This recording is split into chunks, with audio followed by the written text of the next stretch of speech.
Hey everybody, welcome back. This is Bo. So I want to take a little bit of time to talk about, it's been a couple weeks, maybe 3 weeks since Fallout 4 has released. Everyone was all about it. Man, were people hyped up about this game like crazy. Settlements and voice-driven dialogue and companions and all that.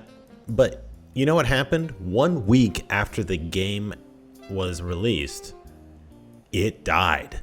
It died hard.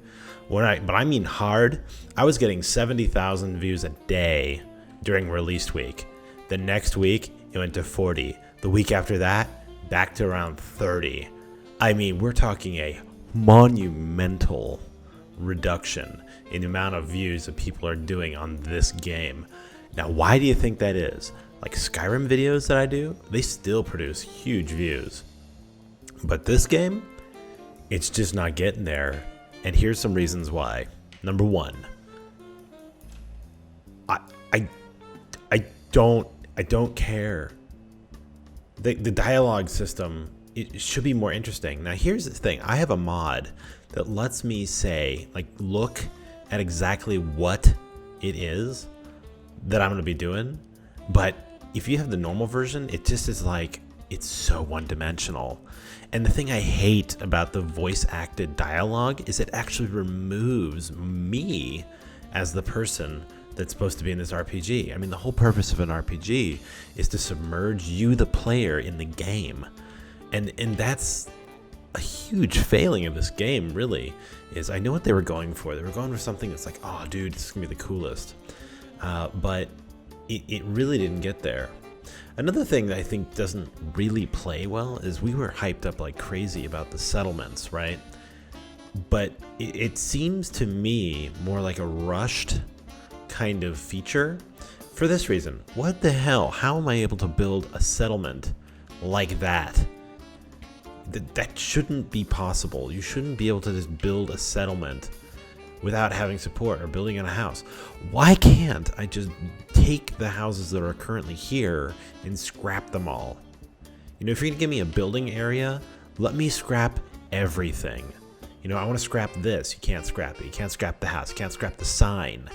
Maybe I want to remove the sign and put my own sign up there. I mean, that's kind of a huge thing, right? And that part is really weird. And on top of that, the amount of times that I've been raided is fucking minimal. I really wish it would be something more almost like Starship Troopers, where there's an endless horde of people trying to mess with you and wreck your one settlement. But instead, we've got 50,000 million settlements. I mean, that one. There's tons over here, tons over here. There's so many settlements. And I mean, I get it. They're trying to give you something to want to play the game longer, but it's almost annoying.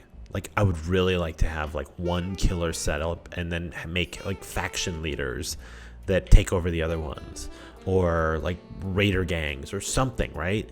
Just the fact that I'm doing a settlement with 2 people in there and there's not even enough resources. Sanctuary, you have hella resources. If you scrap every single thing in here, you can pretty much build anything you want. All the other ones, with the exception of the Red Rocket Station, and why the hell is the Red Rocket Station the next one and it's immediately available? And then we have this one immediately available. We haven't even gotten past a screen, another immediately available, right? Why can't they just let us have a couple? Or just, if you're gonna focus on one awesome settlement, and one that is supposed to be the replacement of Diamond City, right? I want to be able to put custom vendors and custom whatever. You can put vendors, but it's just the most boring shit. You have to really go through, and if you want to have any of the good endgame stuff like Rod, all the guys that we're talking about, you have to basically make 18 vendors and then sleep and then come back and check them all and check them all and check them all. It's more of a random chance thing more than it is building up anything.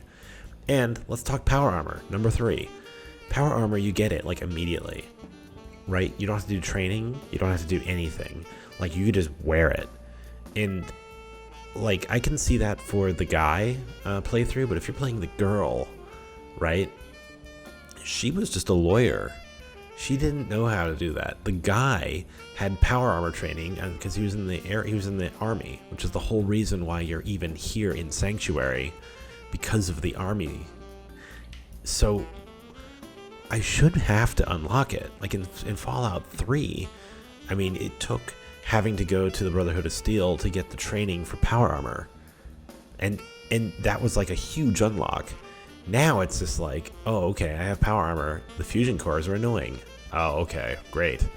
You know, I mean, they did recently patch the thing where you could go through and like glitch the vendors so you could like get all the stuff they have. But even so, fusion cores, they're expensive, but not really that bad. So that's just the thing, right? Like, why even have the fusion core fuel? Why even go there? Make the armor super hard. You know, and that's the thing. And then number 4, companions, right? If you're gonna have a perk tree that looks like this, when you're talking about like charisma, there are 2 perks that are like, okay, you just want to use Dogmeat, great, that's cool. If you just want to use Dogmeat, here you go. But here's some more stuff Dogmeat can do. But if you have any of the humans, right, you can't use Dogmeat. What the fuck? Why? It's a dog. At any point would anybody say, oh no, we're in the wasteland, I totally don't need a dog. Like, who wants a dog? You know, to me that sounds stupid. What are you looking at, boy? I don't see it. Anyway, like, I really don't get that. Like, I should be able to take Preston here, and then, you know, Dogmeat should be able to come along. That would make total sense, right? I have a companion and a dog. The dog should not be a companion. That's irritating. Also, hey, turrets, don't take any fuel. Like, you can obviously hear a combustion engine. They're doing their thing, but they have no upkeep. They got no fuel. They've got nothing. If they were all electric laser powered ones, I could see it because the generator will like take care of it and power them. Like, okay, great. And then I think the 5th one that really made me sad was no karma system. Like, right now, if I want to just kill Trash Can Carla, there's no ill effect. Granted, I don't have that as a vendor anymore, but I'm not seen as like an asshole or like angel of the wasteland, you know, or the Commonwealth like god or something. Like, Fallout 3 in New Vegas and even before that had a karma system, so every time you made a really shitty call, like, you kind of felt bad, or if you are into that kind of thing, then it felt kind of good to be bad. And I mean, the only negative thing you have to deal with is that, like, your companions, they might not like that, or they really like it. And that's what you're dealing with, is like trying to appease your companions so he gives you a special skill. I mean, how lame is that? Like, granted, it's more of a time sink than it is a huge benefit. So, you know, if I had to take a couple good reasons why Fallout 4 really doesn't hit the mark, and I mean, I would love this game to be more than it really is. You know, 3 weeks in, and I actually don't pick it up. Like, I probably should be playing it more, but I honestly don't. Just because, I mean, I've already beat it on Brotherhood of Steel. Then I did a save file and beat it as the Institute. And then this one is beating it as the Railroad. You know, and it's, Jesus, let's add another one to it. Every quest is a, do this to get that. Go and find X. Go and kill Y. Like, there is no, like, organic questing. And by organic questing, I mean, what would actually have happened if I just went in there and, like, there's no quest for me to go to, let's say, okay, let's say there's, like, a quest to go to, like, Good Neighbor, right? And I don't have any quests in there, but when I'm in there, I choose to help people, and that positively impacts like a karma or like a faction within Good Neighbor, which then unlocks kind of new features or new things. So I start asking people around, you know, hey, what are your troubles? What do you feel? Or how do you want to do something, you know, and have it like a regional or settlement based. Because I mean, if you're going out and like killing raiders, right? Why am I killing the raiders? Just because I can get a couple caps or something? I mean, I get it, but I would love to have more of like a meta. Like, why is this? because of this action, we now no longer have roaming raider gangs in this area, or something like if I kill X amount of super mutants in an area, then maybe behemoths start to spawn, and then from behemoths going, and then we have full out invasions that happen on settlements as retaliation, things like that, like karma-based questing. Like, oh my god, if you go into buildings and start screwing up super mutants, you gotta expect they're gonna try to find you, and they're gonna wreck your shit. That's really what I would like.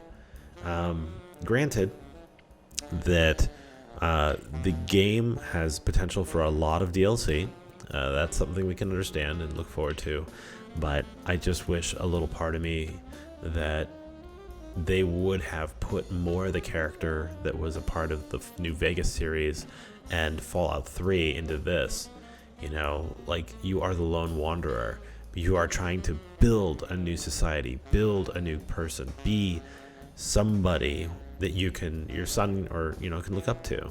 Obviously, you're trying to find Sean. I don't think I agree with the motivation very much in this game, but if as a dad, if I was trying to find my kid, the last thing I'd be trying to do is go through and help everybody. I would be going in like Sith Lord style to find and get him back. And that's not an option. You got to go through the whole storyline, and the whole storyline is so convoluted and it's so stupid. It's not even stupid. It's just it's so fucking linear. It just reminds me a lot of older Final Fantasy games where they were so much more open and you had to kind of figure it out. This one is like, hey Bob, did you see the Red Rocket Station? I bet there's lots of clues at the Red Rocket Station. Ooh, where is that? At the Red Rocket Station? Goddamn, man, let me try to figure it out. I think the only thing in this whole game that was actually that I had to figure out was the railroad. When you had to try to find the railroad, you get to the railroad, you have to spell railroad. And I totally took me a while to get that, but that was about the extent of it. So anyway, I rambled way too long. If you made it this far in the video, tell me what you think in the comments below. I'd be very curious to hear your impressions of Fallout 4 and how it's either made you feel, or how you're taking in the game. So, all right, guys. On that note, you can also check out. I have some cool Fallout 4 inspired T-shirts actually in the store, which is kind of cool. Check it out, shop.spreadshirt.com/crossbow gaming. This link's in below, and they're pretty cool. I like them. I think we're gonna keep those around because it's dope looking. But yeah, no, I just wanted to get that off my chest as far as kind of how I'm feeling about the game. And man, it's like, come on, I can't wait till all the modders get a piece of this, so that way we can really take this game to where it should be. So, all right, like, comment, subscribe, you guys, and we'll talk to you soon. See ya. But seriously, guys, if you're interested in those shirts, they help support the channel quite a bit, and they're dope. Had that custom made because I thought it looked pretty sweet. Anyway, yeah, if you want some more videos, check out the X01 armor location video, as well as the settlement construction guide video, and of course, description below, click and get some shirts. All right, guys, like, comment, subscribe. Talk to you soon. See ya.